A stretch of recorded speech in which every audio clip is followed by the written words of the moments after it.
Hi, kiddo. You're such a sweetheart. Tomorrow we'll give you a bath, yes?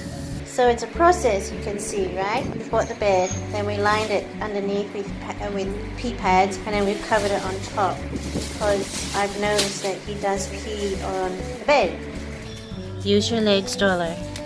Come on, use your legs. Good job. Good job. Use your legs. Oh, use your legs. Come on. Come on. Use your legs. Good boy. So what I do is I actually I encourage him to walk and run towards me in the garden like 2 or 3 rounds, and he pees, and then when he comes in he doesn't pee inside. So we're getting there.